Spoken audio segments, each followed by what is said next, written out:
الحمد لله نحمده ونستعينه ونستغفره ونؤمن به ونتوكل عليه ونعوذ بالله من شرور أنفسنا من يهده الله فلا مضل له ومن يضلله فلا هادي له ونشهد أن لا إله إلا الله وحده لا شريك له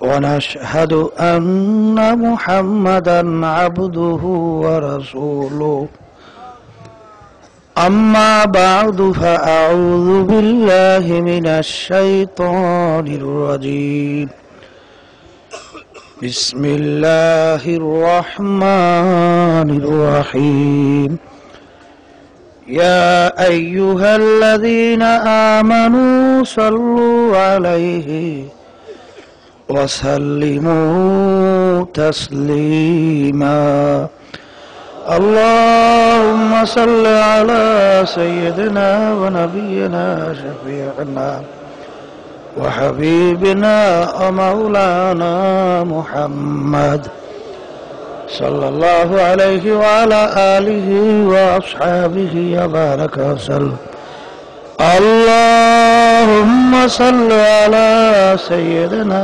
ونبينا شفيعنا وحبيبنا ومولانا محمد صلى الله عليه وعلى آله وأصحابه وبارك وسلم اللهم صل على سيدنا ونبينا وشفيعنا وحبيبنا ومولانا محمد صلى الله عليه وعلى آله وأصحابه وبارك وسلم أعوذ بالله من الشيطان الرجيم بسم الله الرحمن الرحيم فإذا قضيت الصلاة فانتشروا في الأرض وابتغوا من فضل الله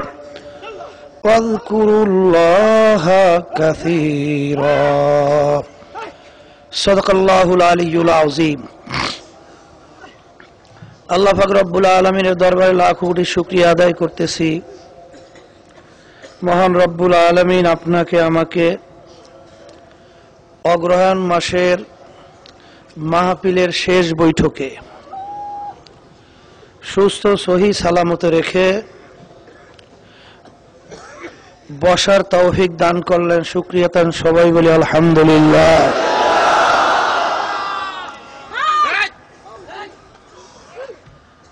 আব্বাজান রহমাতুল্লাহ আলাই অনেক সময় স্মরণ করাই দিতেন,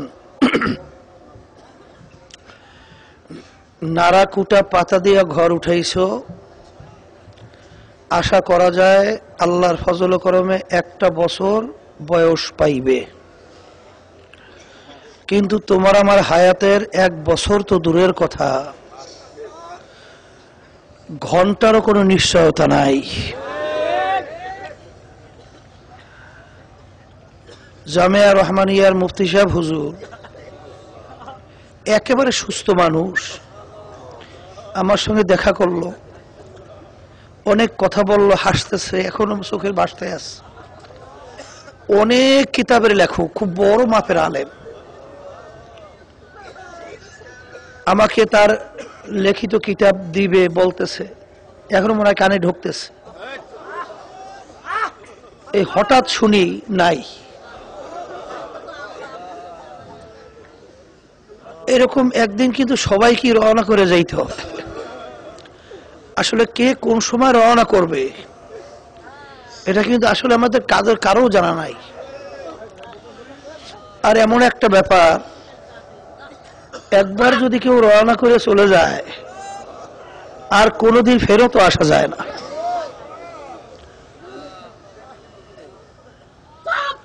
আল্লাহ কারো জন্য জীবনে শেষ বৈঠকও হইতে পারে। আবার চরমনায় মাহফিল আসবে আর আমরা আসব বহু দূরের কথা।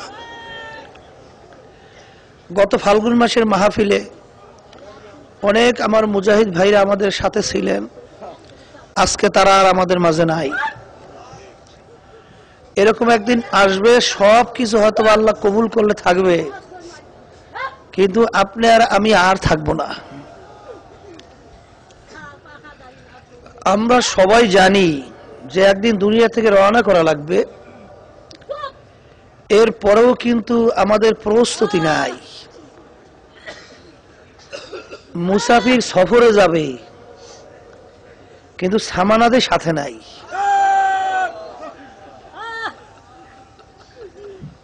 এক পীর সাহেব হুজুর এর কাছে মুরিদ হয়েছিল এক বাদশাহ। হুজুর তাকে সবক দিছেন, বাবা দৈনিক 100 বার মৌতের জিকির করবা, স্মরণ করবা। হুজুরের কথা সম্মানার্থে বাদশাহ স্বর্ণ দিয়া তাসবির গোটা তৈরি করছে, সকাল সন্ধ্যায় বৈশা বৈশা জিকির করে, মৌত মৌত মৌত মৌত জিকির করে। তেমন কোনো পরিবর্তন দেখা যায় না। বাদশাহ হুজুরকে বলতেছিল, হুজুর আপনার কাছে মুরিদ হইলাম, সবক তো দিলেন, কোনো পরিবর্তন তো দেখি না। হুজুর বলছিলেন, বাবা তুমি কিভাবে স্মরণ করো?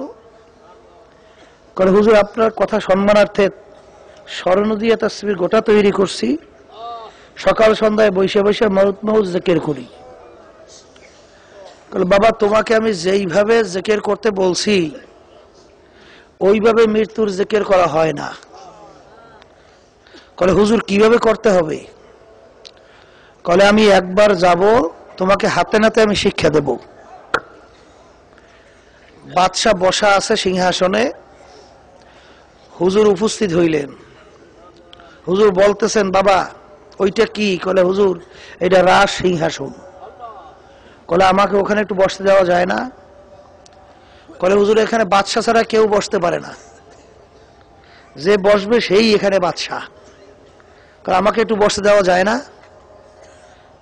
কলে হুজুর আপনাকে বসতে দেওয়া যাইতে পারে। হুজুর বসছেন, কলে আমি এখন যা বলি তাই হয়? কলে হুজুর হয়। হুজুর বইসেই খবর দিছে, ডাক দিছে, জল্লাদ এদিকে আসো। বলার সঙ্গে জল্লাদ আসছে। কলে বাদশাকে বান্ধো, কতল করতে হবে। যেইভাবে হুকুম সেইভাবে কাজ, বান্ধে ফেলছে। বাদশাকে বাঁধতেছে, তার ভিতরে শৈলের ভিতরে কম্পন উঠে গেছে, থর থর থর থর থর থর করে কাঁপতে কাঁপতে বেহুশ হয়ে গেছে। হুজুর বলতেছেন জল্লাদকে, জল্লাদ বাদশার কানে কানে বলো তার উপর থেকে কতলের হুকুম উঠেই নেওয়া হয়েছে, তাকে কতল করা হবে না। অনেক সময় বলার পরে মোটামুটি হুশ আসছে, বলতেছে কি বলতেছো? কলে বলতেছি আপনার উপর থেকে কতলের হুকুম উঠাই নেওয়া হয়েছে।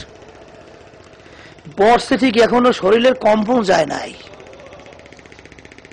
তখন হুজুর বলতেছেন, বাবা আপনার এই অবস্থা হইল কেন? কলে হুজুর আমি তো বাদশাহ, আমি তো নিয়ম আইন কানুন জানি। আপনি যখন জল্লাদকে ডাইকে বলছেন বান্ধ কতল করতে হবে, তখন আমার ভিতরে ইয়াকিন হয়ে গেছে আমি আর দুনিয়াতে নাই। তাই যখন আমি দুনিয়াতে নাই, বিষয়টা আমার দিলের ভিতরে ইয়াকিন হয়ে গেছে, এরপরে কি হয়েছে আমি বলতে পারি না।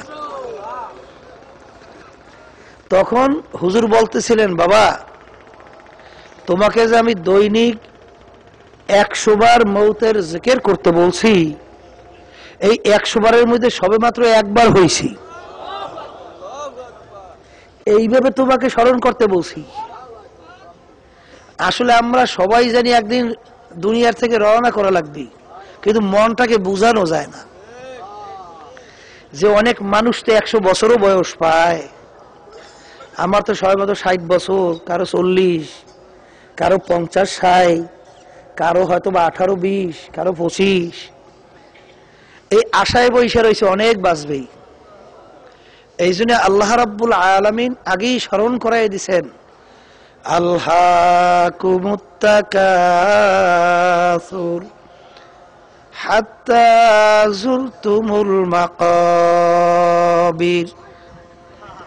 আরো বাঁচবো, আরো অমুক করব, সমুক করব, কত প্ল্যান, কত প্রোগ্রাম। এই প্ল্যান প্রোগ্রাম বিভিন্ন আশা থাকা অবস্থায় হঠাৎ একদিন দেখবে মালাকুল মাউত আজরাইল হাজির হয়ে গেছে। দুনিয়ার সমস্ত প্ল্যান প্রোগ্রাম ওখানেই থাকবে, কিন্তু আপনি আর আমি আর থাকবো না।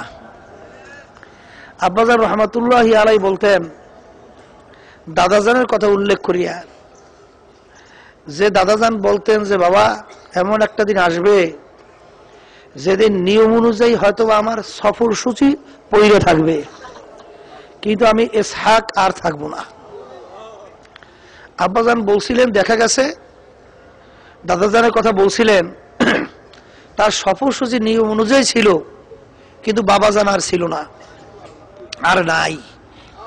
ঠিক ওই কথার পরে আব্বাজানও বলতেন যে বাবা এমন একদিন আসবে হয়তোবা নিয়ম অনুযায়ী আমার সফর সূচি থাকবে, কিন্তু আমি ফজলুল করিম আর থাকবো না। দেখা গেল যে চরমনাই মাহফিলে অগ্রহায়ণ মাসে দাওয়াত দিছে, আল্লাহর বান্দারা আসছে, দাওয়াত দিয়া মেহমান নাই। এইভাবে কিন্তু সবাইকে একদিন রওনা করতে হবে। 100 বছর আগে তাকাইয়ে দেখেন, যে লোকগুলা ছিল হয়তো বা একজন এখন তালাশ করে পাওয়া যাবে না। আবার সামনে 100 বছর পরে তাকাইয়ে দেখেন, আমরা এখানে যারা আছি আমরা হয়তোবা কেউই থাকবো না। এই হলো দুনিয়া, ক্ষণস্থায়ী জিন্দেগি, দেখতে না দেখতে শেষ হয়ে যায়। আর আখেরাতের জিন্দেগি যার শুরু আছে আর কোনো দিন শেষ নাই। কেমন শুরু শেষ নাই? আল্লাহ রাসূল সাল্লাল্লাহু আলাইহি ওয়াসাল্লাম একটা উদাহরণ দিয়ে বলছেন, তাম দুনিয়াটা যদি একটা গোডাউন বানাও, জমিন থেকে আসমান পর্যন্ত, পশ্চিম থেকে পূর্ব পর্যন্ত, উত্তর থেকে দক্ষিণ পর্যন্ত, জমিন আসমানের ভিতরে কত ফাঁকা। এই যে আমরা সূর্য দেখতেছি, বৈজ্ঞানিকদের কথা অনুযায়ী 9,30,00,000 মাইল দূরে আছে। সূর্যের উপরে তারকা আছে, তার উপরে তারকা আছে, তার উপরে তারকা আছে, তার উপরে তারকা আছে। বৈজ্ঞানিকরা বলতে বলতে বলছেন, এত উপরে তারকা আছে, যেই তারকা, যেই নক্ষত্র সৃষ্টি করার পর থেকে এখন পর্যন্ত তার আলো আইসা জমিনের ভিতরে পৌঁছে নাই। আলোর গতি প্রতি সেকেন্ডে 1,86,000 মাইল বেগে দৌড়ায়। সেই তারকা সৃষ্টির পর থেকে তার আলো এখনো জমিনে আসে নাই, তাহলে সেই তারকা কত দূরে? অনেক ভাইদের এখন পর্যন্ত হয়তোবা দিলের ভিতরে খুঁটখুঁটু নিয়ে যায় নাই যে হুজুর যা দেখি না, কিছু হয় না, না হয় আনন্দময় জীবনটা শেষ করব। ও আল্লাহর বান্দারা, বৈজ্ঞানিকরা এখন বিভিন্ন আবিষ্কারের মাধ্যমে সবই পাইতে আছে। এই যে ওলামায়ে কেরামরা বয়ান করে যে কিয়ামত হবে, এরপরে আল্লাহ রাব্বুল আলামিন যাকে ছোট এক বেহেশত দান করবে, এই দুনিয়ার 10 দুনিয়া সমান। একজনকে আল্লাহ দান করবেন, তাও ছোট, 10 দুনিয়া সমান। কয়জনকে দান করবে? তাও আবার কি ছোট। তাই বড় বেহেশত আল্লাহ যাকে দান করবে, কত বড়। এখন অনেকে মনে মনে হাসে আর আমাদেরকে গালি দেয়, যেগুলো অন্ধবিশ্বাসী দল, জোরে কার নাউজুবিল্লাহ। ওরা উদাহরণ দেয়, অন্ধ রাস্তার ভিতরে হাঁটে, হঠাৎ যদি একজন বলে সামনে পা দিও না, গর্ত, কি অন্ধ দাঁড়াই যাবে না? আসলে এখন দাঁড়াই আছে, সে বললে তো চলে গেছে। আর একজন বলতেছেন, কি ভাই আপনি এখানে দাঁড়াই আছেন কেন? কলে দাঁড়াই আছি, সামনে বলে গর্ত। কলে কে বলছে? আপনার সাথে দুষ্টামি করছে, সামনে ভালো রাস্তা, আপনি চলেন। তা আমরা অনেক এরকম অন্ধের উপরে চলি, জোরে বলে নাউজুবিল্লাহ। এইভাবেই আল্লাহ যে এইরকম 10 দুনিয়ার সমান ছোট বেহেশত দান করবে, কোটি কোটি মানুষ তাদের কথা অনুযায়ী বেহেশতে যাইবে, এত জাগা মাওলায় পাইবে কই? জোরে কান নাউজুবিল্লাহ। বর্তমানে বৈজ্ঞানিকের আবিষ্কারের যুগে আল্লাহর রহমতে জাগাও পাওয়া গেছে। তা কেমন? বৈজ্ঞানিকরা আবিষ্কার করার পরে বলছেন এই যে আমরা সূর্য দেখতেছি, এই সূর্যটা নাকি দুনিয়ার চেয়ে 13 লক্ষ গুণ বড়। বৈজ্ঞানিকরা বলছে দুনিয়া থেকে নিকটে যে আমরা তারকা দেখি, ওই তারকা নাকি এক একটা ওই সূর্যের চেয়ে কোটি কোটি গুণ বড়। এই কথা বললেই শেষ করে নাই, ওই সূর্যের উপরে তারকা আছে, সেটা নাকি ওই তারকার চেয়ে কোটি কোটি গুণ বড়। তার উপরে তারকা আছে, সেটা নাকি তার চেয়ে কোটি কোটি গুণ বড়। এরকম করতে করতে এমন দূরে আছে, সৃষ্টির পর থেকে আলো জমিনে আসতেছে, এখন পর্যন্ত আলো জমিনে পৌঁছে নাই। এখন সেই তারকা কত বড়? এখন আল্লাহ যদি ঘোষণা করতেন যাকে ছোট বেহেশত দেব 100 দুনিয়ার সমান, আমার মাওলার জায়গা আছে না নাই? এখন বর্তমানে কিন্তু বৈজ্ঞানিকদের আবিষ্কারের মধ্যে সবই প্রমাণ হইতেছে দুনিয়া যে একদিন ধ্বংস হয়ে যাবে, এটা কিন্তু বৈজ্ঞানিকরা এখন পরীক্ষার মাধ্যমে পরিষ্কার ভাবে তার কাছে প্রমাণ হয়ে গেছে। ওই শোনেন নাই 5ই মে কিয়ামত হইবে, শোনেন নাই? আরে ঢাকা শহর ফাঁকা হয়ে গেছে, সব কেনাকাটা করে বাড়ি দৌড়। জিজ্ঞাসা করে ব্যাপার কি, এত কেনাকাটায় ব্যস্ত কা? বলে শোনো নাই মেয়ে, 5 তারিখ কিয়ামত হইবে। বলে কিয়ামত কি? 6টা গ্রহ তারা চলতেছে, ওই তারিখে এমন জায়গায় এসে একত্রিত হবে, ওর ক্রিয়া তামাম দুনিয়া সব লয় হইয়া সরকার হয়ে যাবে। এমন ভাবে প্রসার শুরু করলো, মানে সব দৌড়দৌড়ি শুরু করে দিয়েছে, কেনাকাটায় ব্যস্ত হয়ে গেছে। জিজ্ঞাসা করে এত কেনাকাটায় ব্যস্ত কা? কলে কেনাকাটা করে বাড়ি যাব, মাইয়ে ফলো লইয়ে খাইয়ে লইয়ে একসঙ্গে মরবো। আর ওলামায়ে কেরামরা যে এত চিল্লাচিল্লি করে, ওই কানের মাছি ওলরে নাই। কথা ঠিক না? এই জন্য আমার ভাইদেরকে বলবো, চরমনায় আসছেন কি নিয়ে রওনা করছেন? কি পুঁজি গুছাই রয়েছেন? আবার আসবেন, আবার এই চরমনাইতে আসবেন, বহু দূরের কথা। এই জন্য আমার ভাইদেরকে বলবো, এই তরিকে মুসলমান বলতেই সবার কিন্তু মন চায় গুনার থেকে ফেরবে, নেকের কাজ করবে, চোখে পানি নিয়ে কলম নরম করিয়া পুরোপুরি আল্লাহ এবং আল্লাহ রসুলের হুকুম মান্য কবরে যাইবে। এটা সবার মন চায় না? কিন্তু শয়তান এবং নফস শয়তান আপনাকে আমাকে গুনার দিকে ধাবিত করে আর নেকের থেকে ফিরিয়ে রাখে। তাই শয়তান এবং নফস আপনাকে আমাকে জানো গুনার দিকে ধাবিত করতে না পারে, নেকের থেকে ফিরাইতে না পারে। এর জন্যই আল্লাহর ওলিরা, আল্লাহর কুতুবেরা কোরআন এবং হাদিসের থেকে এই তরিকার 5 ঔষধ, তরিকার এই রাস্তা পদ্ধতি বাতাইয়ে গেছে। দাদাজান বলতেন, আব্বাজানও বলতেন, বাবা একটু ঠিক মতো পালন করে দেখো, যদি তোমাদের কোনো পরিবর্তন না আসে আমাদেরকে গালি দিও। আজ পর্যন্ত লক্ষ লক্ষ কোটি মানুষ কেউ আল্লাহর ওলিদেরকে গালি দিতে পারে নাই। এখন আলহামদুলিল্লাহ চরমনাইতে অনেক নতুন বাবার আমার আসছেন, মাহফিল শুনছেন, মনে মনে করে ভালোই তো লাগছে। কিন্তু বাড়ি যাওয়ার পরে আবার যখন নাকি ওই আসলে আল্লাহ রাব্বুল আলামিন বলে না, ইউয়াসউইসু ফি সুদুরিন নাস মিনাল জিন্নাতি ওয়ান নাস। হ্যাঁ, মানুষ শয়তান এবং জিন শয়তান। শয়তান কয় প্রকার? 2 প্রকার, মানুষ শয়তান এবং জিন শয়তান। মানুষ শয়তান কিন্তু আপনার স্ত্রী হইতে পারে, শুনে আশ্চর্য লাগে না? দেখবেন আপনার স্ত্রী যাওয়ার পরেই যখন আপনি টেলিভিশন নামাবার জন্য চেষ্টা করবেন, তখন স্ত্রী বাক্যে বসবে, না নামাই দেওয়া যাবে না, ওইটা মানুষ শয়তান। ওটা কি শয়তান? ওইটা মানুষ শয়তান। দেখবেন আপনার সন্তানরাও কিন্তু মানুষ শয়তান হইতে পারে।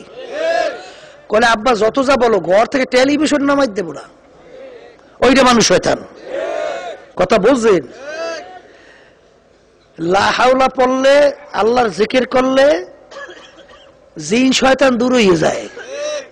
কিন্তু সারাদিন বসে বসে তাসবিহ টেপে আর লা হাওলা পড়বেন, মানুষ শয়তান দূর হইবে, কদি আর গায়ের মধ্যে এই সাইডটি বইবে। কথা ঠিক কিনা?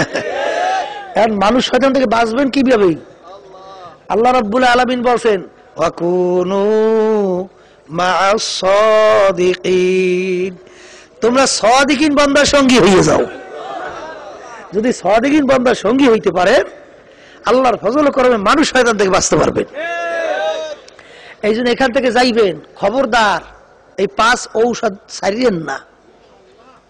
ঠিক মতো 5 ঔষধ আল্লাহর ফজলে ব্যবহার করতে থাকেন, দেখবেন আল্লাহর খাস মেহেরবানিতে, আল্লাহর খাস মেহেরবানিতে আপনার দেখবেন কলব নরম হয়ে গেছে, চোখে পানি আসতেছে, দিনের পথে আল্লাহর ফজলে আপনি চলতে পারবেন।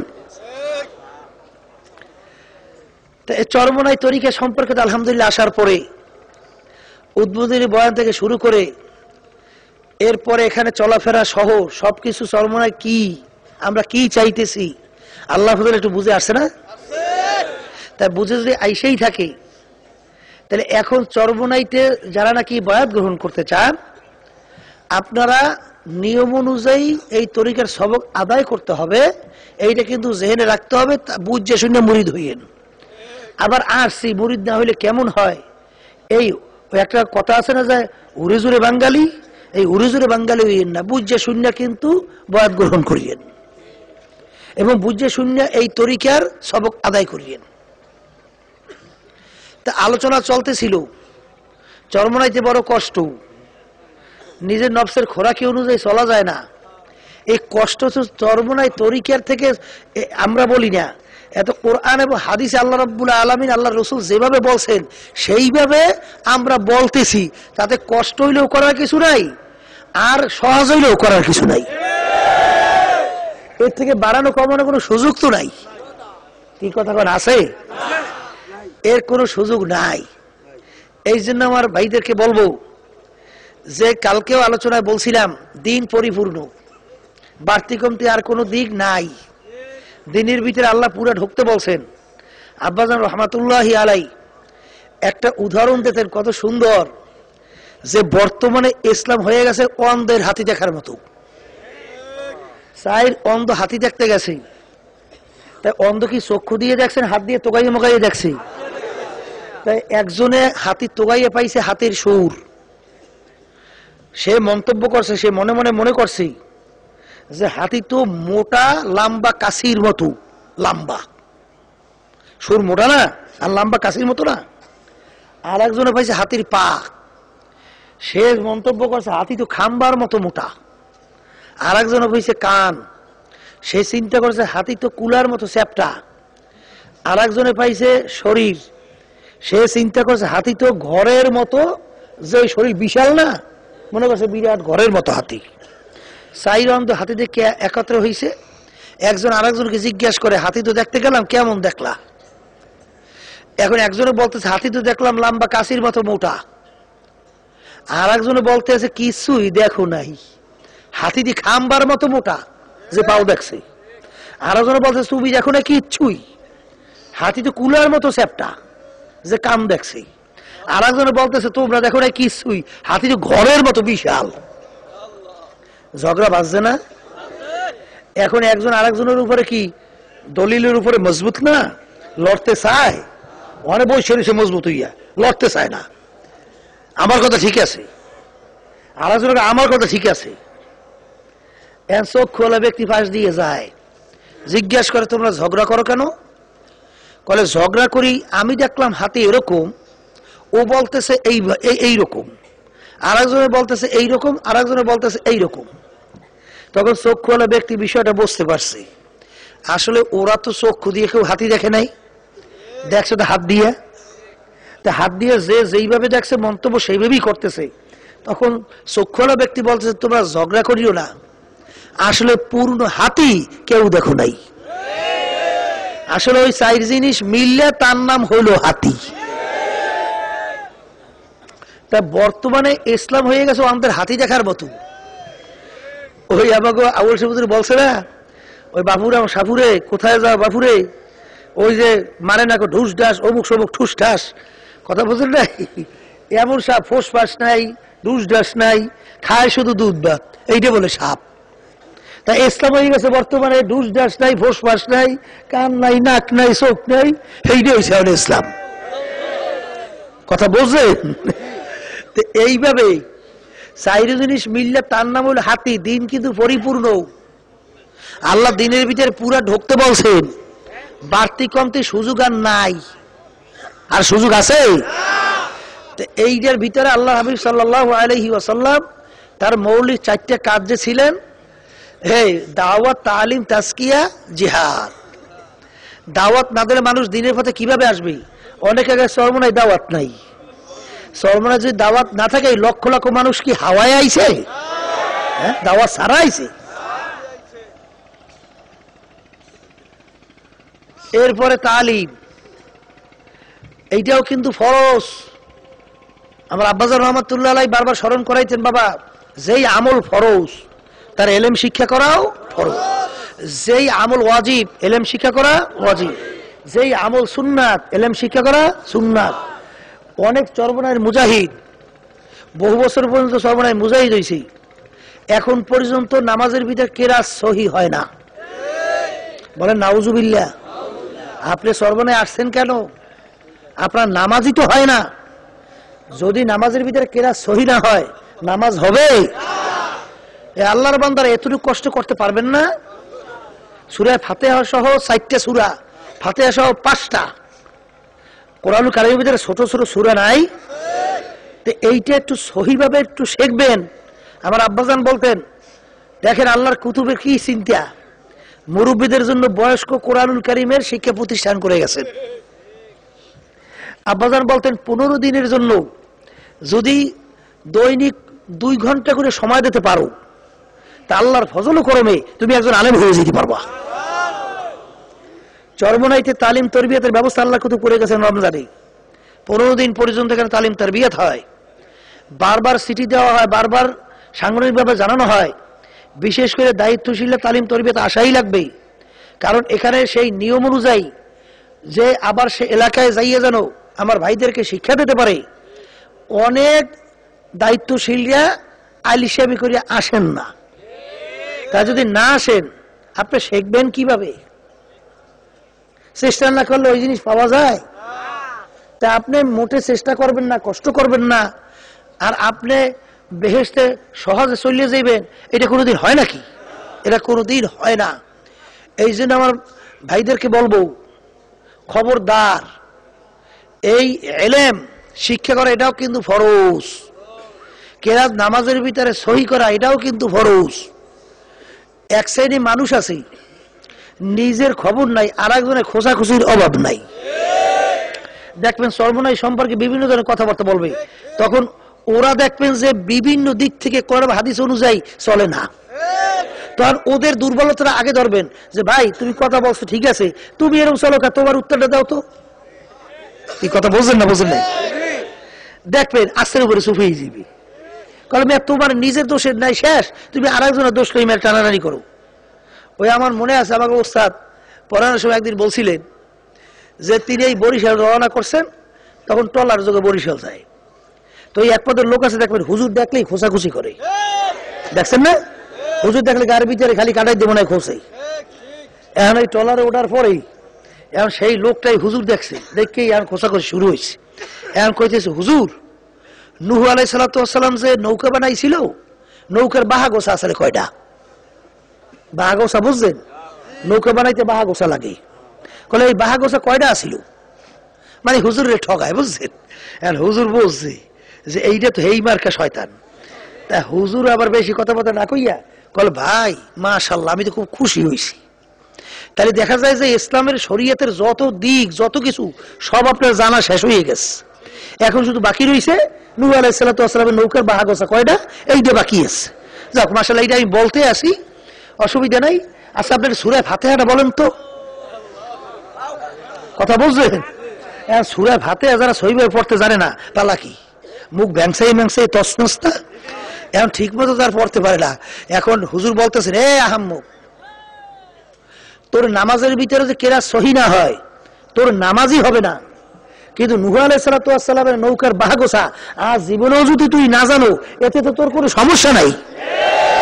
আগে সূরা ঠিক করি আয়, এই যে পরেরটা জানতে আইস। কথা বুঝলে?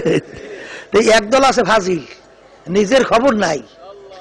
এইবার আবার বিভিন্ন সময় প্রশ্ন করে যা কোনো দরকারই নাই, এইটা লইয়া ব্যস্ত। ওদিকে যে নিজের ফরজের খবর নাই, এ ব্যাপারে চিন্তাও নাই।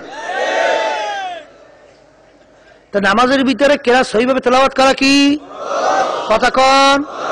আল্লাহ খাস মেহেরবানিতে অনেক চরমনার মুজাহিদ যখন নাকি কেরাত পড়ে, মাদ্রাসা ধারে কাছেও যায় নাই, মনে হয় যেন আলহামদুলিল্লাহ শুনলে কলিজা ঠান্ডা হয়ে যায়। আল্লাহ শুকরিয়া। আর অনেক আলেমের ভিতরে নামাজ পড়লে, হ্যাঁ নামাজ আবার দ্বিতীয় পড়া ছাড়া গতি নেই। কথা ঠিক না? এই জন্য ভাইদেরকে বলবো, খবরদার, আজকে দুনিয়া সব বিষয়ের উপরে পাণ্ডিত্য অর্জন করলেন, কিন্তু আপনার কেরাত সহি হইবে না, আপনার নামাজ সহি হবে না, আর আপনি বেহেশতে যাবেন আশা করবেন, এটা কিন্তু কোনোদিন সম্ভব না। এই জন্য এলেম শিক্ষা করা কি ফরজ। আপনি যদি নামাজের ভিতরে জরুরি মাসালাগুলো না জানেন, ফরজগুলো না জানেন, ওয়াজিবগুলো না জানেন, রোজার ব্যাপারে না জানেন, আপনার নামাজ হয়েছে না হয়েছে আপনি বুঝবেন কেমনে? একদিন আল্লাহ রাসূল সাল্লাল্লাহু আলাইহি ওয়াসাল্লাম দেখেন যে মসজিদের দরজায় ইবলিস শয়তান দাঁড়াই রইছে। কেটে দাঁড়াই রইছে? ইবলিস। আল্লাহ নবী জিজ্ঞাসা করতেছেন যে ইবলিস এখানে দাঁড়াই রইছো কা? কলে হুজুর মসজিদে ঢুকবো। কেন? কলে হুজুর ওই যে মুসল্লি নামাজ পড়ে তার নামাজ নষ্ট করব, এই জন্য দাঁড়াই আছি। কলে তুমি নামাজ নষ্ট করবা, ঢোকো না কেন? কলে হুজুর ওই পাশে যে লোকটা ঘুমাই রয়েছে না, তার ভয় তো ঢুকি না। তখন হুজুর বলতেছেন বলো কি, যে নামাজ পড়ে তাকে তুমি ভয় করো না, আর ঘুমন্ত ব্যক্তিকে তুমি ভয় করো? কলে হুজুর যে নামাজ পড়তেছে ও মূর্খ, ওর নামাজের মাসালা সম্পর্কে জানা নাই, আমি যদি নামাজ নষ্ট করি তাহলে নামাজ শেষ হয়ে যাবে। তাইলে কিন্তু হুজুর ওই পাশে যে লোকটা ঘুমাই রয়েছে হে আলেম মানুষ, তাই যখন নাকি নামাজের ভিতরে খুটখুটিনি বাজবে, সন্দেহ বাজবে, তখন চিন্তা করো আমার নামাজটা হইলো না না হইলো, একটু হুজুরের কাছে জিজ্ঞেস করে দেখি। আর হুজুর তো পাশেই শোয়া আছে, আর হুজুরে জিজ্ঞেস করবে হুজুর আমি এইভাবে নামাজ পড়ছি, হুজুর আমার নামাজ কি হয়েছে? হুজুর তো কইবে না বাবা তোমার নামাজ হয় নাই, তুমি এইভাবে পড়ো। তা আমি যে হুজুর কষ্ট করে তার নামাজ নষ্ট করব, হুজুর আমার কষ্ট হইতে মিথ্যা, এই ভয়তে আমি ঢুকি না। তখন আল্লাহ হাবিব বলছিলেন নাউমুল আলেম খায়রুম মিন ইবাদাতিজ জাহিল, যে আলেম ব্যক্তির ঘুম জাহেল ব্যক্তির ইবাদতের চেয়েও উত্তম। আলেমের ঘুম আর মূর্খ ব্যক্তির ইবাদতের চেয়েও কি উত্তম। তাইলে আমাদের আলেম হওয়া লাগবে। কথা বোঝেন? এখন অনেকে আবার মনে মনে বলতে পারে যে হুজুর দাড়িতে ভাই কি গেছে, এখন হুজুর দাওরা হাদিস পাশ করবো কিভাবে? হুজুর এখন কাবেল পাশ করবো কিভাবে? দাওরা হাদিস কাবেল পাশ করার নাম কিন্তু আলেম না। এই আপনার চলার জন্য, নামাজের জন্য, রোজার জন্য হারাম কোন কোন জিনিস, কোনটা হালাল, এতটুকু দিনের পথে চলার জন্য যতটুকু এলেম দরকার, অতটুকু এলেম শিক্ষা করার নামই হইল আলেম। এতটুকু আল্লাহর খাস মেহেরবানিতে আপনি যদি ঠিক নিয়ম অনুযায়ী কিছুদিন এই যে হালকা জিকিরের ব্যবস্থা করছেন আল্লাহর কুতুবেরা, ঠিক মতো যদি আপনি যান, দেখবেন আল্লাহর ফজল করবে আপনি একজন আলেম হয়ে যেতে পারবেন। দেখেন না এই মাহফিলের ভিতরে 9টার সময় তালিমে হালকা ব্যবস্থা করা আছে না, সেখানে বিভিন্ন মাসালা বলা হয়, বিভিন্ন কেরাত সহি করা হয়। এই আপনাদেরকে ট্রেনিং দিয়েছে যে এইভাবে যাইয়ে শেখবা। আল্লাহ খাস মেহেরবানিতে বর্তমানে দেখা গেছে যে অনেক আল্লাহর বান্দাদের ভিতরে এখন তাদের ভিতরে একটা জজবা, একটা ব্যথা, একটা চিন্তা আল্লাহর ফজলে আসছে। তা আল্লাহ রাব্বুল আলামিন আমাদেরকে কবুল করুক, আমরা আলেম হইতে পারি, আল্লাহ আমাদের তৌফিক দান করুক। এই 3 নম্বরে বলছে তাজকিয়া নফস। তাজকিয়া নফসটা কি? আত্মশুদ্ধি। বলেন আত্মশুদ্ধিটা কি? আত্মশুদ্ধিও কিন্তু ফরজ। মুখ খুলে বলেন আত্মশুদ্ধি কি? আল্লাহ রাব্বুল আলামিন কোরআনুল কারীমের ভিতরে এক সূরার ভিতরে প্রায় 9টা কসম করার পরে বলছেন ক্বাদ আফলাহা মান যাক্কাহা ওয়া ক্বাদ খাবা মান দাসসাহা। যারা আত্মাকে পবিত্র করতে পারবা তারা নাজাত পেয়ে জান্নাতে যাবা, আর যারা আত্মাকে পবিত্র করতে পারবা না ধ্বংস হয়ে জাহান্নামে যাবা। অনেক বড় বড় মুফতি মুহাদ্দিস আলেম দেখা যায় যে বড় বড় মুফতি মুহাদ্দিস টেরা কইছে কিন্তু আত্মশুদ্ধি হয় নাই। এই পীরের কাছে আসে, তরিকায় মানুষ আসে, এই কারণ কি? অন্তরের রোগগুলো দূর করবে। কথা ঠিক না ঠিক? কিন্তু দেখা যায় অনেক পীরের দরবারে যায়, অনেক জায়গায় যাওয়ার পরে রোগ তো কমেই নেয়, বরং আরো বাড়ছে। এই অন্তরের উল্লেখযোগ্য 10টা রোগ আছে, এর ভিতরে উল্লেখযোগ্য বড় রোগটার নাম হলো তাকাব্বুরি। তাকাব্বুরি কাকে বলে? একেবারে সোজা বাংলায় মুখস্থ রাখেন। ওই অনেকে কয় অহংকার, অহংকার করলে ভালো বোঝা যায় না, ভালো বোঝা যায় না, এখানে বাংলা কইতে হবে আমি বড়। বলেন মুখ খুলিয়া, আমি পীরের দিক থেকে বড়, আমি আলেমের দিক থেকে বড়, আমি মুফতির দিক থেকে বড়, আমি মুহাদ্দিসের দিক থেকে বড়, আমি টাকা পয়সার দিক থেকে বড়, আমি আমি ক্ষমতার দিক থেকে বড়, আমি বংশের দিক থেকে বড়, আমি শিক্ষার দিক থেকে বড়। এই বড় বড় যার ভিতরে এক জাররা পরিমাণ তাকাব্বুরি থাকবে, আল্লাহ রাসূল সাল্লাল্লাহু আলাইহি ওয়াসাল্লাম বলছেন সে বেহেশতের ঘেরানও পাবে না। কিসের ঘেরান? বেহেশতের ঘেরান পাইবে না, এর অর্থ কি বেহেশতে যাইবে না?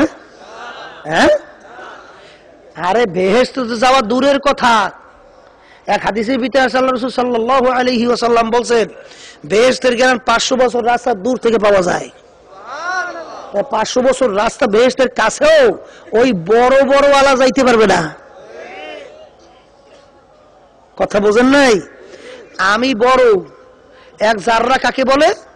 একটা কাপড় ধুয়ে নিগড়াইয়া রোদ্রের ভিতরে ঝাড়া দিলেই দেখবেন লক্ষ লক্ষ রেণু রেণু দেখা যায়, ওই এক একটা রেণুকে বলা হয় জাররা।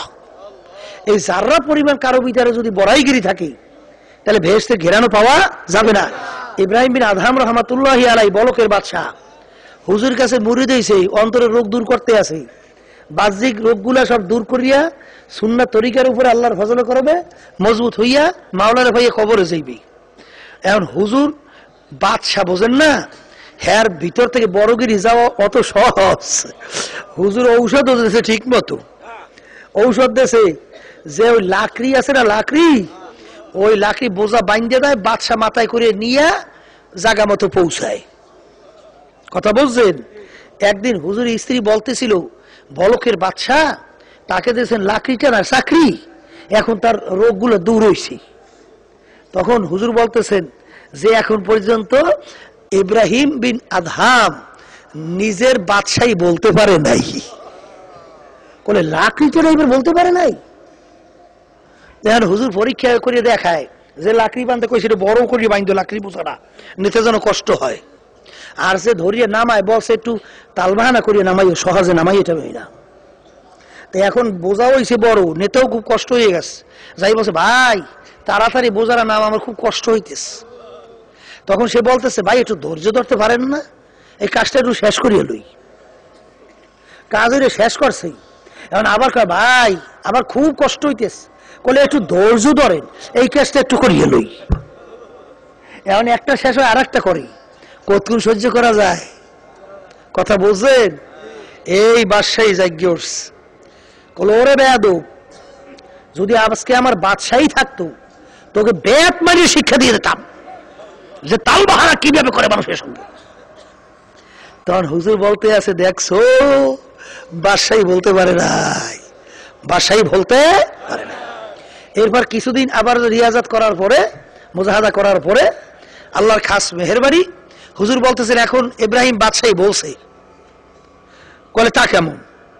এখন তাকে চাকরি দিয়েছে মেথর, চেনেন মেথর, ময়লা পরিষ্কার করে 20টা গু, এই মেথরে চাকরি দিয়েছে। এখন বাদশা তো ওই গু মাথায় নিয়ে টানে, আর একজন আর কইয়ে দিয়েছে ইব্রাহিম বিন আদম যখন রাস্তা দিয়ে ওই ময়লার হাড়ি নিয়ে যাইবে এমন কায়দা ধাক্কাটা মারবা যেন ময়লার এই পড়িয়ে ভাঙ্গে চুরিয়া তার কাপড়ও নষ্ট হয়, তোমার কাপড়ও নষ্ট হয়। এখন রওনা করছে, আর ওই পথিক তো ধাক্কা সুন্দর মতো মারছে, মারার পরে তো ময়লার এই পড়ছে ভাঙ্গে টেঙ্গিয়া, মানে পথিকের কাপড় চোপড় নষ্ট হয়েছে, আর তার তো কথাই নাই। এখন দোষ কার? যে ধাক্কা দিয়েছে তার না? কথা বলেন না কেন? আর উল্টা বিলেই ইব্রাহিম বিন আদম রহমাতুল্লাহি আলাইহি পথিকের পা জড়াই ধরে কান্দে, বলে ভাই আপনি যদি মাফ না করেন মাওলা আমাকে মাফ করবে না, আমার উচিত ছিল ময়লার হাড়ে নিয়ে রাস্তার পাশ দিয়ে নিচ দিয়ে যাওয়া, কিন্তু ভাই আপনার কাপড় চোপড় নষ্ট হয়েছে, আপনি দয়া করে আমাকে মাফ করিয়ে দেন। তখন কান্দে আর দুই চোখের পানি ফেলায় আর তার কাছে মাপ চায়। তখন হুজুর বলতেছেন, দেখছো ইব্রাহিম বিন আদহাম বাদশাহী বলছে, মেটা দে আপনি হাস্তি কো अगर कुछ मर्तबा चाहो केदाना खाक के मेले गोले गुलजार होता है। নিজের অস্তিত্ব না মিটানো পর্যন্ত উঁচাওয়ালা দেল, তাকাব্বুরিওয়ালা দেল, ওই দেলের ভিতরে কিন্তু মাওলার রহমত কখনো আসবে না। আল্লাহর বান্দারা এটা বলতেও কিন্তু সহজ, শোনাও বড় সহজ। চিন্তা করে দেখছেন কত বড় কঠিন, এ কঠিনের কোনো শেষ নাই। এই তাকাব্বুরি ভিতর থেকে দূর করাই লাগবে। তাকাব্বুরি করার কোনো সুযোগ কিন্তু নাই। এমন একটা মানুষ দুনিয়ায় পাবেন না যে জীবনে একটা গুনাহ করে নাই, পাইবেন? গুনাহ করেন এরকম লোক দুনিয়াতে আছে? তাইলে আপনার ওই গুনাহটা যে মাফ হয়েছে এরকম কোনো গ্যারান্টি আপনার আছে? তাহলে গুনাহ মাফ হয়েছে গ্যারান্টিও নাই। আর গুনাহ করেন এমন মানুষও দুনিয়াতে নাই। কারণ আল্লাহ হাবিব বলছেন যে কুল্লুকুম খাত্তাউন, তোমরা সবাই গুনাহগার। তাহলে গুনাহগার কিন্তু সবাই, তাহলে গুনাহ মাফ হয়েছে গ্যারান্টিও নাই। তাহলে একটা গুনার বিনিময়ে জাহান্নামের শিকল হাতে পায়ে লাগতে পারে না। ফামাইয়া আমাল মিসকালা যাররাতিন খায়রান ইয়ারা ওয়া মাইয়া আমাল মিসকালা যাররাতিন শাররান ইয়ারা। এক জাররা পরিমাণ গুনাহ থাকলো তার ফল ভোগ করা লাগবে, আর নেক থাকলো তার ফলাফল তুমি ভোগ করতে পারবা। এই যে অন্তরের রোগ, এই তাকাব্বুরি, এইটা দূর করা কিন্তু অত সহজ না, এ কঠিন ব্যাপার। এই তাকাব্বুরি দূর করা লাগবে। আর একটা অন্তরের রোগে না বলে হিংসা, পর উন্নতি থেকে সহ্য করতে না পারা, এটা কিন্তু বড় কঠিন জিনিস। এক ঘরের ভিতরে 5 ভাই বিবাহ করছে, এক ভাইয়ের বউ আর এক ভাইয়ের বউর সে একটু উপরে উঠতেই চায়, কথা ঠিক নেই ঠিক? আরেকজন আরেকজনের মনে প্রশংসা সহ্যই করতে পারে না। আবার এক ছাত্র আর এক ছাত্রের উন্নতি সহ্য করতে পারে না, এক পীর আর এক পীরের উন্নতি সহ্য করতে পারে না, এক দল আর এক দলের লোকের উন্নতি সহ্য করতে পারে না, পাশের লোক আর এক পাশের লোকের উন্নতি সহ্য করতে পারে না। কথাটা বলতে সহজ, শুনছে সহজ, মানা বড় কঠিন, মানা বড় কঠিন। আপনার উদাহরণ দিয়ে বলতেন, কথা বেশি লম্বা হয়ে যাইতে পারে, সংক্ষেপ বলতেছি। আব্বাজান রহমাতুল্লাহ উদাহরণ দিয়ে বলতেন যে জমিদারের ছেলেও মাদ্রাসায় পড়ে, স্কুলে পড়ে, আর ওই যে এলাকার গরিবের ছেলে সেও একই ক্লাসে পড়ে। এখন আল্লাহ রাব্বুল আলামিন গরিবের ছেলের মেধা জেহেন শক্তি ভালো দেছে, আর জমিদারের ছেলের জেহেন শক্তি এত ভালো না। এখন ওই গরিবের ছেলেটা তো খুব ভালো পড়াশোনা পারে, কথা বুঝছেন?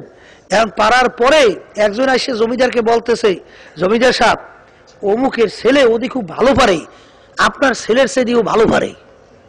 এখন জমিদার মধ্যে হিংসা উঠছে, আমার ছেলে পারে না অমুকে পারে।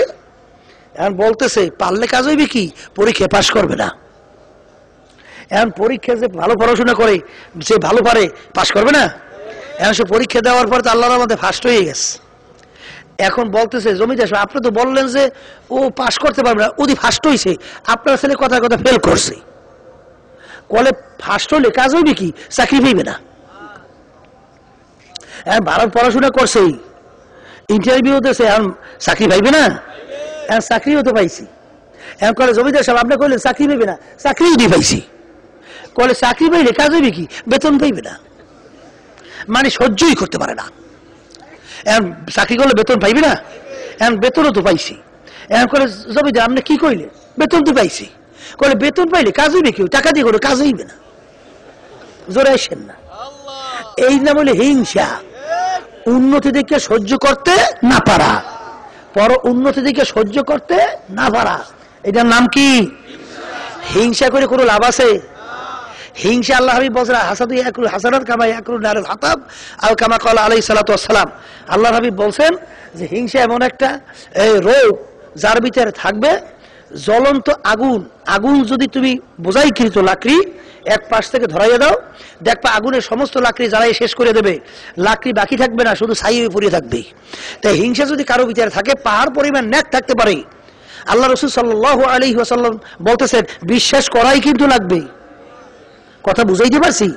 কিন্তু আল্লাহ রাসূল সাল্লাল্লাহু আলাইহি ওয়াসাল্লাম বলছেন শুনাইতে আসি।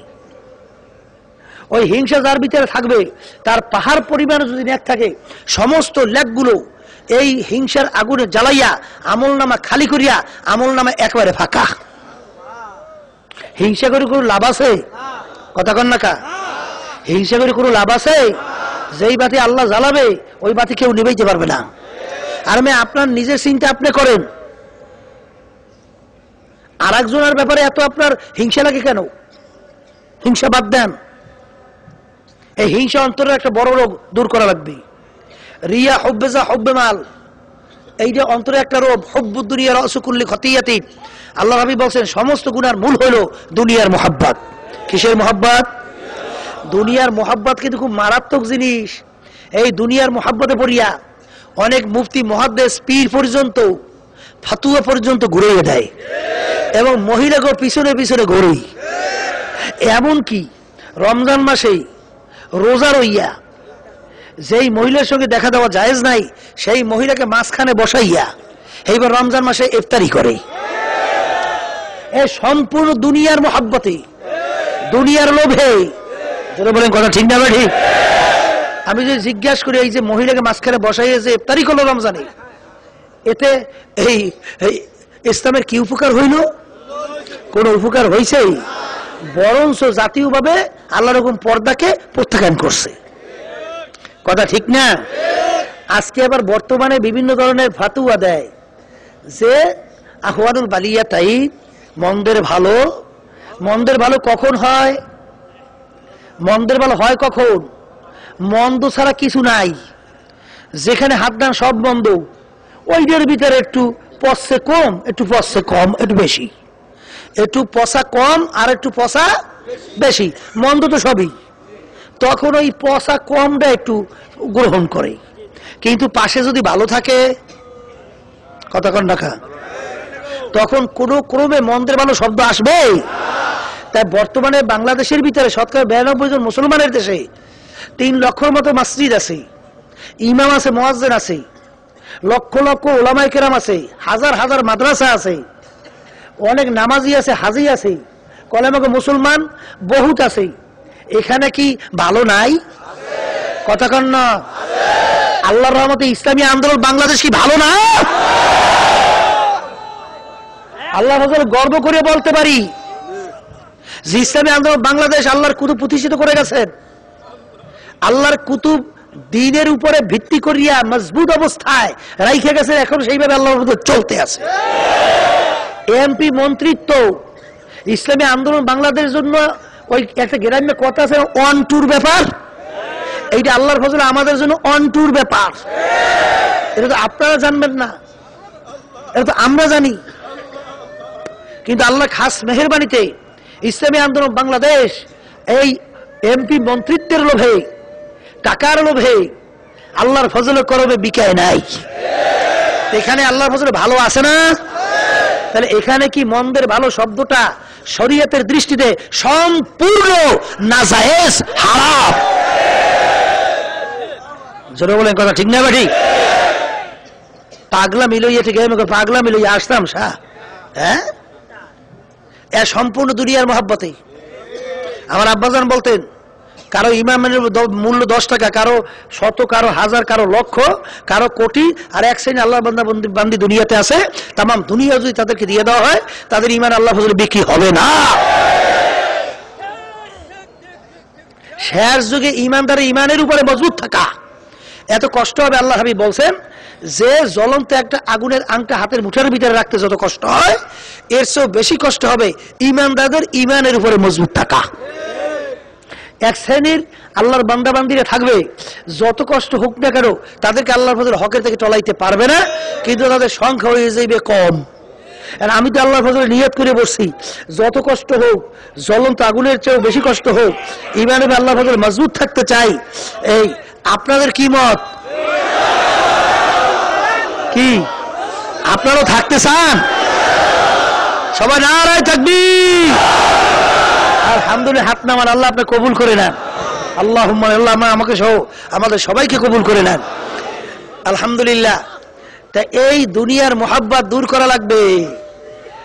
এখন দুনিয়ার মোহাব্বত দূর করবেন, অনেকে মনে মনে বলতে পারেন হুজুর চলি দুনিয়ার ভিতরে মোহাব্বত দূর করবো কিভাবে? মোহাব্বত দূর করব কিভাবে? নৌকা চলে পানিতে, নৌকা চলে কি পানিতে, কিন্তু হুজুর কইতে আছে যে নৌকার মধ্যে যেন পানি না ওঠে। হুজুর কেমনি ফিরাবো? চলে পানিতে, পানিতে উঠতেই চাইবে। এই জন্য দেখবেন প্রত্যেক কাঠ বোট, স্টিল বোট একটা সেচের ব্যবস্থা আছে না নাই? যখন নাকি কিছু পানি বিভিন্ন কায়দায় নিচে উঠতেই চায়, তখন ওই সেচ দিয়ে শিষ্যা ফালাইয়ে দেয়। আবার নৌকা যেই নৌকা সেই নৌকা, আবার স্টিল বোট যেই স্টিল বোট সেই স্টিল বোট। কথা ঠিক না? ঠিক।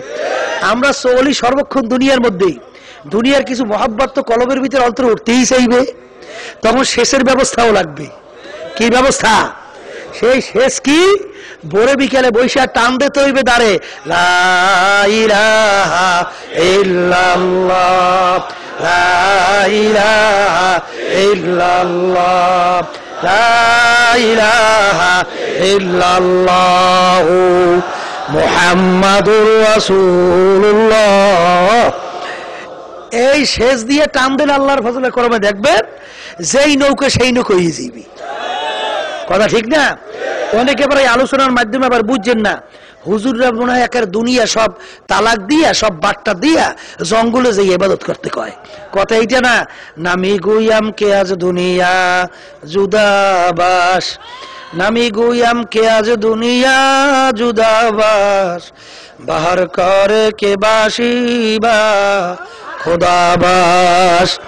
আমার মাওলা কিন্তু বলেন নাই ও বান্দা বান্দিরা দুনিয়ার সমস্ত কিছু বাদ দিয়া, ছেলে সন্তান বাজারঘাট ব্যবসা বাদ দিয়া জঙ্গলে যাই আমার ইবাদতের ভিতরে লিপ্ত থাকো। আমার মাওলা কিন্তু এটা বলেন নাই, বরঞ্চ জঙ্গলে থাকুন না আবেদ।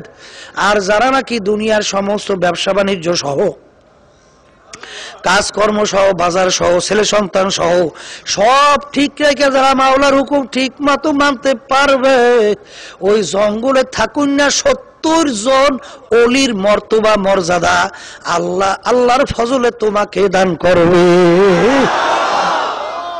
এ আল্লাহর বান্দারা, আল্লাহ ওয়ালারা চলবে দুনিয়ার মধ্যে। যেমন নাকি আমার আব্বাজান রহমাতুল্লাহ আলাইহি দাদাজানের কথা উল্লেখ করে বলতো, বাইং মাছ বাবারে থাকে কাদার মধ্যে, কিন্তু বাইং মাছের গায়ে কিন্তু কাদা লাগে না। ঠিক বাবারে দুনিয়াদাররা থাকে দুনিয়ার ভিতরে কাদা লাগিয়ে ভরিয়ে যায়, আল্লাহ ওয়ালারাও দুনিয়ার মধ্যে থাকে, কিন্তু আল্লাহর ফজল করমে তাদের গায়ে বাবারে দুনিয়ার কোনো কাদা লাগে না। এই যে আমার ভাইদেরকে বলবো, পর্দা আলে মা বোনদেরকে বলবো, বাবারে নিজেকে নিজে ছোট মনে করো। আমার আব্বাজান রহমাতুল্লাহ আলাইহি অনেক সময় বলতেন, বাবা তোমাদের যত সবার দোয়া প্রয়োজন, আমার জন্য একার জন্য সেই পরিমাণ দোয়া দরকার। বাবারে আব্বাজান অনেক সময় বলতেন, বাবা আমার জন্য দোয়া করো, আমি পুলসিরাতের উপরে আছি। বাবারে যাদের মাধ্যমে কোটি কোটি মানুষ দিনের বুঝ পাইয়া বেনমাজি নামাজি হইয়া আল্লাহর ফজল করমে কবরে গেল, তারপর মন মানে না, বলে তোমাদের যত দোয়া দরকার আমার একার সেই পরিমাণ দোয়া দরকার, আর আমার জন্য দোয়া করো, আমি পুলসিরাতের উপরে আছি।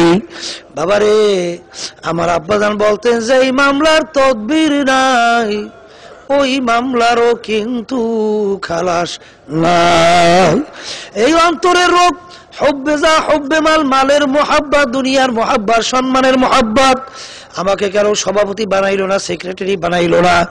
বাবারে অনেক জায়গায় দেখা যায় বহুদিন পর্যন্ত মুজাহিদ কমিটির সদর ছিল, সাধারণ সম্পাদক ছিল, যখন তার থেকে দায়িত্ব চলিয়া যায় তখন কাজে আর পাওয়া যায় না।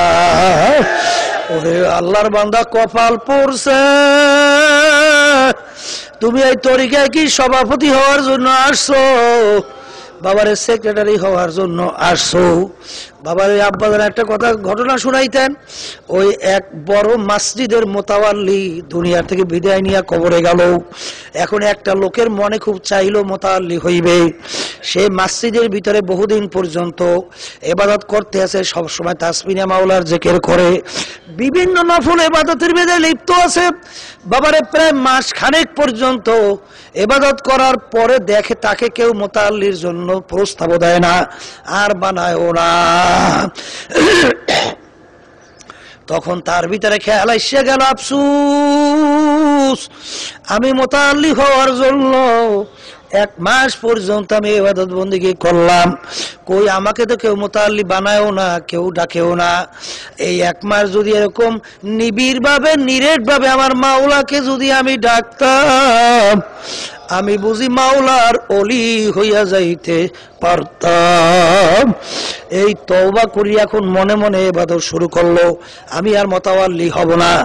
বাবারে তওবা করতে দেরি হঠাৎ একজন বলতেছে, আমাদের মসজিদের প্রায় 1 মাস পর্যন্ত মোতাওয়াল্লি নাই, দুনিয়া থেকে বিদায় নিয়ে কবরে গেছে। আসেন আমরা একটু পরামর্শ করি, আমরা একজন মোতাওয়াল্লি বানাবার জন্য আলোচনায় বসি।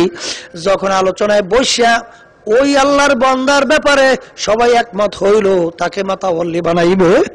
যখন বলল, ভাই আপনি মোতাওয়াল্লি হন, তখন তিনি 2 চোখের পানি ফালাইয়া কান্দার বলে, ভাই আমি মোতাওয়াল্লি হব না। 1 মাস পর্যন্ত আমি ইবাদত করতেছিলাম, আমাকে মোতাওয়াল্লি বানাবে এই খেয়ালে, কিন্তু গতকালকে আমি তওবা করছি, আমি আমার মাওলার জন্য ইবাদত শুরু করছি, আমি আর মোতাওয়াল্লি হব না। এ আল্লাহর বান্দারা কপালটা পড়ছে। আল্লাহু আকবার। সভাপতিগিরি চইলা গেলে, সদরগিরি চইলা গেলে, সেক্রেটারি চইলা গেলে, তোমার যদি কাজের গতি কমে তাইলে তুমি মনে রাখো তুমি দুনিয়ার লোভে সভাপতি সেক্রেটারি হওয়ার জন্য তরিকায় আসছো। বাবারে তোমার সামনে আইসা কোনো লাভ নাই, তুমি এখান থেকে ভাগো ভাগো। বাবারে ইসলাম কি শিক্ষা দিল, শরিয়ত কি শিক্ষা দিল। আল্লাহর হাবিব বললেন, আল্লাহ তোমাদের নেতা যদি, আবার অনেকে আছে যদি কোনো গরিব লোককে নেতা বানানো হয়, সদর সেক্রেটারি দেওয়া হয়, তখন বলে আমাদের কি পোষায়, আমাদের সামনে কেমনে নেতৃত্ব দেবে। ঠিক বাবার আল্লাহর হাবিব কিন্তু আগেই সব জানাই রাখছেন, তোমাদের নেতৃত্ব নেতা যদি হাফস বংশের একজন গোলামও হয়, তারপরে শরীয়তের নিয়ম হইল তার নির্দেশ মান্য চলা লাগবে। বাবারে চালাকি করা যাবে না। যেখানেই দেখছি বাবারে নিয়ম অনুযায়ী আল্লাহর ফজলে মানামানি আছে, সেখানে এমন বরকত আল্লাহ দান করছে, বাবারে দেখা যায় অল্প দিনের ব্যবধানে অনেক পরিবর্তন আল্লাহর ফজলে ঘটে গেছে। ঠিক বাবারে বারবার বারবার ঘটনা শোনানো হয়। খালিদ বিন ওয়ালিদ রাদিয়াল্লাহু তাআলা আনহু বাবারে যুদ্ধের ময়দানে সিংসির পদ দায়িত্ব পালন করছিল, অর্থাৎ প্রধান সেনাপতি দায়িত্ব পালন করতেছে, জোরে সোরে যুদ্ধ করতেছে, মুসলমানদের বিজয় হইতেছে। হঠাৎ আমিরুল মুমিনিন ওমর রাদিয়াল্লাহু তাআলা আনহু তার কাছে যাইয়া বলল, হুজুর আপনি খালিদ বিন ওয়ালিদের মতো নেতার দায়িত্ব দেওয়ার কারণে আপনার ইসলামের বিজয় হইতেছে। তখন তিনি চিন্তা করলেন, সর্বনাশ, বিজয় দেওয়ার মালিক তো আমার মাওলা, খালেদের হাতে তো বিজয়ের কোনো ক্ষমতা নাই, মানুষ তো শিরক করতে আছে, সঙ্গে সঙ্গে যুদ্ধ চলতেছে। তিনি চিঠি লিখলেন, খালিদ বিন ওয়ালিদ তোমার নেতৃত্ব ছাড়িয়া দাও, সাধারণ সৈনিকের দায়িত্ব পালন করো। খালিদ বিন ওয়ালিদ রাদিয়াল্লাহু তাআলা আনহু আমিরের হুকুম পাওয়ার সঙ্গে সঙ্গে ঝান্ডা আল্লাহু আকবার হাত থেকে ছাইরা যাকে আল্লাহর হাবিব নির্ধারণ করলো, ওবায়দা বিন জাররাহ না জানি কি, আল্লাহু আকবার তার হাতে দিয়া তিনি আগের চেয়ে যুদ্ধ আরো জোরে সোরে শুরু করলো। এখন এক শ্রেণী লোক খোঁচা করে শুরু করলো, বলতেছে, হুজুর আপনার তো কোনো দোষ নাই, আপনার তো কোনো অপরাধ নাই, আপনি যুদ্ধ করতেছেন, হঠাৎ আপনার দায়িত্ব থেকে আপনাকে বাদ দিল, হুজুর কারণ কি? তখন তিনি বলেন, ভাই নাই, আমি তো ব্যক্তির জন্য যুদ্ধ করি না, আমি তো আমির ওমরের জন্য যুদ্ধ করি না, আমি যুদ্ধ করি আমার মাওলার জন্য। আমির নির্দেশ মানা লাগবে। বাবারে আগে আমিরের দায়িত্ব পালন করছি, ঠিক মতো আমি দায়িত্ব যুদ্ধ করতে পারি নাই, এখন আমি সুযোগ পাইছি যুদ্ধ করতেছি, আমি যেন কারো জন্য যুদ্ধ করি না। ও আল্লাহর বান্দারা, যদি কথা না মানো, আদবের বড় আদব হইল আল আমরু ফাওকাল আদাব। বাবারে আদব সবচেয়ে বড় আদব হইল কথা মানা। বাবারে কথা মানা হইল বড় আদব, আর বেআদব মাহরুমে গাছ আজ ফজলে রব। বাবারে যারা কি বেআদব হইবে সে আল্লাহর রহমত থেকে বঞ্চিত হইবে। যেখানেই দেখা যায় এই সংগঠনের নিয়ম অনুযায়ী চলে, হুকুম ঠিক মতো মানে, সেখানে বরকত আল্লাহ দান করে এবং তাদের ভিতরে একটা পরিবর্তন আল্লাহর ফজলে লক্ষ্য করা যায়।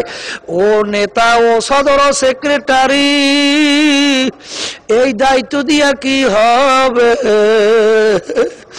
বাবারে শুধুমাত্র নিয়ম ঠিক রাখার জন্য, দায়িত্ব পালনের জন্য পরামর্শ ভিত্তিক দায়িত্ব দেওয়া হয়।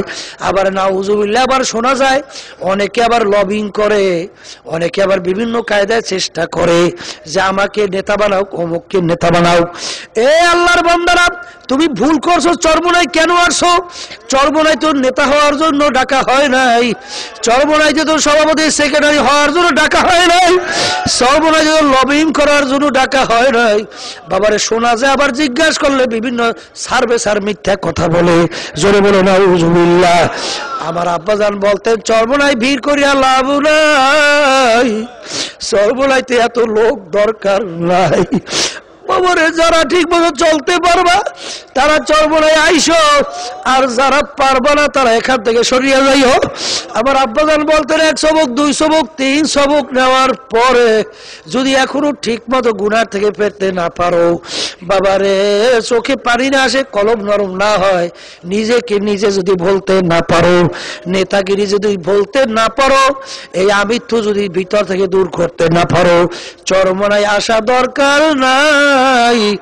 অন্য জায়গায় আল্লাহর খাস বন্ধদের কাছে যাইয়া তাদের হাতে হাত দিয়া, তাদের সংস্পর্শে থাইকা, তাদের পরামর্শ অনুযায়ী নিজের জীবন চালাইয়া তারপর কবরে যাইও। কারণ কবরে যাইয়া পরিচয় কিন্তু চলবে না। কবরে যদি যাইয়া পরিচয় দেবে চরমোনাইয়ের মুরিদ, এই পরিচয় কোনো কাজ হবে না। কারণ বাবার আল্লাহর হাবিব তার কলিজার টুকরা সন্তান ফাতেমা রাদিয়াল্লাহু তাআলা আনহা, আল্লাহর হাবিবের কলিজার টুকরা সন্তান, তাকে দুনিয়ায় থাকা অবস্থায় আল্লাহর হাবিব বললেন, ইয়া ফাতেমা তুনকিজি নাফসাকি মিনান নার, ও ফাতেমা দুনিয়ায় থাকা অবস্থায় নিজে আমল করো, জাহান্নামের থেকে, আগুন থেকে বাঁচো, এরপর অন্ধকার কবরে যাইয়া শুইও। ও ফাতেমা, কবরে যদি এই পরিচয় দাও আমি আখিরি জামানার নবীর মেয়ে, এই পরিচয় কবরে কোনো কাজ হবে না। ও কবরের যাত্রীরা, আল্লাহর হাবিব যদি তার মেয়ের ব্যাপারে কবরে কোনো নাজাতের গ্যারান্টি দিতে না পারে, বাবা এমন কোন পীর আছে যে পীর তার মুরিদদেরকে নাজাতের গ্যারান্টি কবরে দিতে পারবে? কোনদিন সম্ভব না। বাবার এই অন্তরের রোগগুলা দূর করা লাগবে, অজব দূর করা লাগবে, বকুল দূর করা লাগবে, রাগ দূর করা লাগবে, রিয়া দূর করা লাগবে, বাবারে গিবাদ শিকায়েত দূর করা লাগবে। বিভিন্ন জায়গায় আজকে তরিকা ধ্বংস হইতে আছে গিবাদের কারণে। একজন আর একজনের দোষ আলোচনা করতে বড় মজা পায়। জোরে বলো নাউজুবিল্লাহ। বাবার আলী রাদিয়াল্লাহু তাআলা তার শুধু সন্তানকে বলছিল, ও বাবা হাসান হোসাইন, নিজের দোষ তালাশ করো, সংশোধন করো, দেখবা সংশোধন করতে করতে না করতে আর একটা দোষ চলে আসবে, ওইটা সংশোধন করতে না আর একটা আসবে। এমন একটা সময় এসে যাবে মালাকুল মাউত আজরাইল হাজির হবে, নিজের দোষ সংশোধন করার সুযোগ হইবে না, অপরের দোষ তালাশ করো কোন সময়। আরে বাবারে গীবাত কাকে বলে ভালো করে বুঝো। গীবাত অন্যের ভিতরে দোষ আছে, ওই দোষটা তার পিছনে আলোচনা করা, যেইটা শুনলে সে কষ্ট পাবে। দোষ কি আছে এইটা তার পিছনে আলোচনা করা, সেইটা শুনলে সে কষ্ট পাবে, এইটার নাম হলো গীবাত। আবার বাবা এমন একটা ব্যাপার আছে, একটা চোর, সে চোর তুমি চেনো, তোমার সঙ্গে ভালো ব্যবহার করতেছে, তুমি চোরকে চেনো না, বাবারে ওই ভালো ব্যবহার তোমাকে ধ্বংস করিয়া দেবে, তখন তোমাকে গোপনে জানাইয়া দেওয়া ওইটা কিন্তু গীবাত হবে না, ওইটা কিন্তু তোমাকে খারাপ থেকে বাঁচাবার জন্য ওয়াজিব। বাবারে বর্তমানে অনেকে বলে হুজুর আপনারা আওয়ামী লীগ বিএনপি সহ জাতীয় পার্টি এদের বিরুদ্ধে কেন আলোচনা করেন? বাবারে মুসলমান লোকো মুসলমান, বাবারে মানব রচিত আইন বাস্তবায়নের জন্য তারা চেষ্টা করে, কুফুরি নিয়ম নীতি বাস্তবায়নের জন্য চেষ্টা করে, মানব রচিত নিয়ম নীতি সমস্ত ক্ষমতার উৎস বাস্তবায়নের জন্য চেষ্টা করে, ধর্ম নিরপেক্ষতাবাদ প্রতিষ্ঠার জন্য চেষ্টা করে। বাবারে ধর্ম নিরপেক্ষার ব্যাখ্যা তারা দেয় যার যার ধর্ম সে পালন করবে, জোরে বলে নাউজুবিল্লাহ। বাবারে ধর্ম নিরপেক্ষের অর্থ কি? ধর্মের ব্যাপারে কোনো পক্ষ অবলম্বন করা যাবে না। বাবারে মুসলমান যদি তাদের ধর্মের ব্যাপারে, হিন্দু যদি তাদের ধর্মের ব্যাপারে, খ্রিস্টান অন্য জাতি যদি তাদের ধর্মের ব্যাপারে পক্ষ অবলম্বন না করে, বাবা তাকে কি মুসলমান বলা যাইবে না? কি রে বাবা, বাবারে ধর্মের ব্যাপারে পক্ষ অবলম্বন না করা ছাড়া গতি নাই, কারণ আমি মুসলমান, আমার মুসলমানের পক্ষ অবলম্বন করতেই হবে। জোরে বলো কথা ঠিক না বেঠিক? যদি জিজ্ঞাসা করা হয় কি তোমার আব্বা, তুমি যদি বলো আমার বাপের ব্যাপারে আমি নিরপেক্ষ, তখন বলবে বেটা তুই তাইলে জারুয়া হবি। জোরে বলো কথা ঠিক না বেঠিক? বাবারে বাপের নামে কোনোদিন নিরপেক্ষ থাকা যায় না, বলতে হবে এ আমার আব্বা। ধর্ম নিরপেক্ষতার অর্থ হলো ধর্মহীনতা, আর ধর্মহীনতা অর্থই হইল নাস্তিকতা। জোরে বলো কথা ঠিক কিনা? বাবারে এইসব ব্যাপারে আস্তে আস্তে কৌশলে তোমাদের আমাদের ঈমান নষ্ট করতে আছে। আবার যখন বলা হয় আল্লাহর উপরে পূর্ণ আস্থা ও বিশ্বাস, সংবিধানের ভিতর থেকে উঠে ফেলছে, এরপরও তোমরা এই দলের পিছনে কেন ঘোরো? আবার ওই বিসমিল্লাহ বললে মদের লাইসেন্স দিয়েছে। বাবারে মদ খাইলে কিন্তু কাফের হয় না, কিন্তু বিসমিল্লাহ বললে মদ খাইলে কিন্তু কাফের। জোরে বলো কথা ঠিক না বেঠিক? ওদিকে বিসমিল্লাহ লেখছে সংবিধানে, ওদিকে মদের লাইসেন্স দেয়। বাবারে সম্পূর্ণ কোরআন বিরোধী, আরো কঠিন গুনাহ। এই জন্য আমার বাবাদেরকে বলবো, বলে কি যে বিসমিল্লাহ আছে না, আর নাউজুবিল্লাহ নাউজুবিল্লাহ। বাবারে বিসমিল্লাহ কখন? আল্লাহর উপরে প্রথম ঈমান থাকতে হবে, এরপর বিসমিল্লাহ কাজে লাগবে। জোরে বলো কথা ঠিক না বেঠিক? আল্লাহর উপরে যদি ঈমান না থাকে, হাজার বিসমিল্লাহ কোনো কাজ হবে না। এই জন্য আমার বাবাদেরকে বলো, পর্দালে মা বোনদেরকে বলবো, বাবার ঈমান ধ্বংস করতেছে বিভিন্ন কৌশলে। অনেক বাবারে বেদাতি বদমাইশরা আছে, বাবারে তোমার ঈমান নষ্ট করতেছে, এইটা গীবাত হবে না, বরঞ্চ এটা বললে দেওয়া ওয়াজিব। জোরে বলো কথা ঠিক না বেঠিক? ও আল্লাহর বান্দারা নিজের দোষ তালাশ করো, সংশোধন করো, তারপর কবরে রওনা করো। অন্যের দোষ তালাশ করো অভ্যাস বাদ দাও। ইমাম মুসলিম রহমাতুল্লাহ আলাইহি বলছিল, বাবার কিয়ামতের ময়দানে আমি মাওলার সামনে বলবো, মাবুদ গো আমি গীবতের গুনাহ নিয়ে আসি নাই। গীবত বলতে বড় মজা লাগে। আমার আব্বাজান বলতেন ঘি আর ভাত হয়ে গেছে, এই অন্তরের রোগগুলা দূর করা লাগবে বাবা। আর 4 নম্বরে বলছিলাম জিহাদ, অন্যায়ের বিরুদ্ধে শক্তি যারা হাত দিয়া ফিরাও, মুখ দিয়া ফিরা বললে ফিরাও, মনে মনে পরিকল্পনা করো কিভাবে ফিরানো যায়। আল্লাহর খাস মেহেরবানিতে অনেক চরমনাইয়ের মুজাহিদরা পরামর্শ ভিত্তিক আল্লাহর ফজলে করমে তারা আল্লাহর খাস মেহেরবানিতে বিভিন্ন এলাকার যাত্রা আল্লাহর ফজলে বন্ধ করিয়ে দিয়েছে, বিভিন্ন অনুষ্ঠানিক কার্যক্রম আল্লাহর ফজলে বন্ধ করছে। বাবারে সাধ্য অনুযায়ী চেষ্টা করতে থাকো। আল্লাহর খাস মেহেরবানিতে আল্লাহু আকবার, আল্লাহর কুতুব আজকে আমাদের পাশে শুইয়া রইছে, আমাদেরকে পথ দেখিয়ে গেছে। আল্লাহর কুতুব দুনিয়া থেকে বিদায় হওয়ার পরে বাবারে অনেক হক্কানি ওলামায়ে কেরামরা বলছিল, বাবার আল্লাহর কুতুব এমন এক কুতুব আল্লাহ বানাইছিল যার ভয়তে বাতিলেরা বেঈমান বদমাইশেরা মাথা উঁচু করে দাঁড়াবার সাহস আল্লাহর ফজলে পায় না। বাবারে আমরাও দোয়া চাই, আমরাও দোয়া করি, আল্লাহ তরিকার ঔষধ ছাড়িও না রে বাবা। বাবারে 5 ঔষধ ঠিক মতো পালন করো। আমার আব্বাজান বলতেন, বাবা সমুদ্রের ভিতরে পড়িয়া গেছ, আরে কুল কিনারে যাওয়ার কোনো কায়দা নাই। বাবারে কেলা গাছ পাইছো, ভুর পাইছো, তক্তা পাইছো, বুকের ভিতরে নিয়ে সাঁতরাইতে থাকো। বড় বড় জাহাজ যখন সমুদ্রে রওনা করবে, দূরবীন দিয়া যখন দেখবে নদীর ভিতরে একটা লোক ভাসতে আছে, বাবারে যার ভিতরে মানবতা আছে, মানুষত্ব আছে, সে তোমাকে ফালাইয়া যাইতে পারবে না। আমার আব্বাজান বলতেন, বাবা এই তরিকার ঔষধ হইছে ভুরের মতো, কলা গাছের মতো, বুকের ভিতরে দিয়ে সাঁতরাইতে থাকো। বাবারে বড় কঠিন রাস্তা ধর্মিয়ানে কারে দরিয়া তক্তা বান্দাম করদাই বাজবি কুই কিতামান দরমান খুলুহু শিয়ারে মা। বাবারে রাস্তা কিন্তু বড় কঠিন রাস্তা। বাবারে হাত পা বান্ধা নদীর ভিতরে ফেলাইয়া দিল, বলে খবরদার কাপড় যেন ভেজে না। তুমি বলতেও পারবা না হাত পা বালছে নদীতে ফেলাইলেন কেন, বলেন কাপড় যেন ভেজে না। আমি একটু চেষ্টা করব আমার যেন কাপড় না ভেজে। বাবারে আমার মাওলা তো সবসময় তোমার আমার দিকে চাইয়া রয়েছে। বন্দাবান্দির কোনোদিন আমার মাওলাকে পাওয়া সম্ভব নয় ইবাদতের মাধ্যমে, কিন্তু যেই বন্দাবান্দি দেলদারে ভাঙ্গা ডাক দেয় আল্লাহ, সন্তান যখন ডাক দেয় ও ও করে ডাক দেয়, মা দৌড়িয়ে আসে সন্তানের মুখে দুধ দেয়, টান্না কোলে টান্না নেয়। ঠিক যেরকম ভাবে আল্লাহ কইয়া যদি ডাকতে পারো, আমার বাউলা তোমাকে আমাকে শয়তানের হাতে সুবর্দ করবে না, জাহান্নামেও ফেলাইবে না।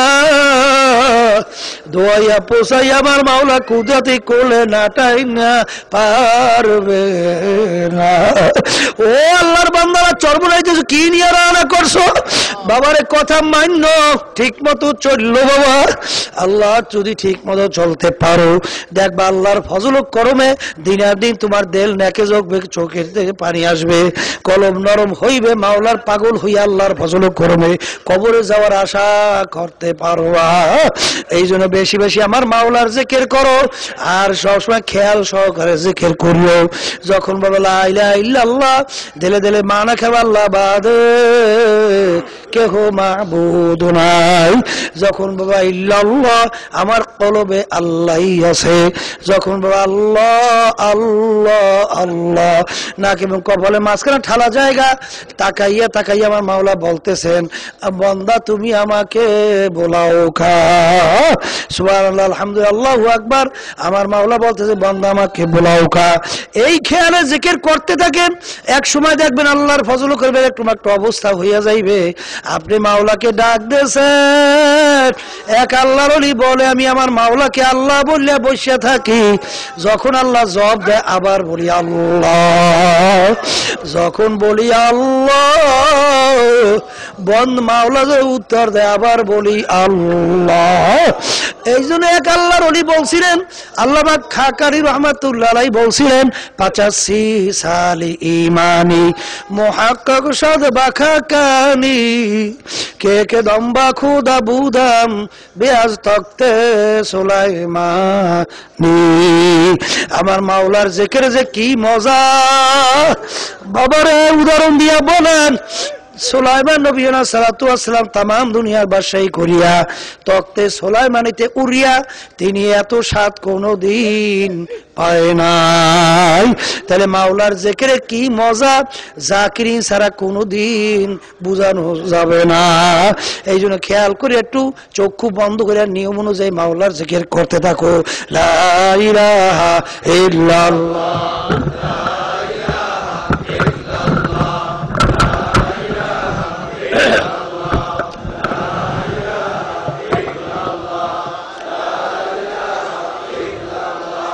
লা ইলাহা ইল্লাল্লাহ লা ইলাহা ইল্লাল্লাহ লা ইলাহা ইল্লাল্লাহ লা ইলাহা ইল্লাল্লাহ লা ইলাহা ইল্লাল্লাহ লা ইলাহা ইল্লাল্লাহ লা ইলাহা ইল্লাল্লাহ লা ইলাহা ইল্লাল্লাহ লা ইলাহা ইল্লাল্লাহ লা ইলাহা ইল্লাল্লাহ লা ইলাহা ইল্লাল্লাহ লা ইলাহা ইল্লাল্লাহ লা ইলাহা ইল্লাল্লাহ লা ইলাহা ইল্লাল্লাহ লা ইলাহা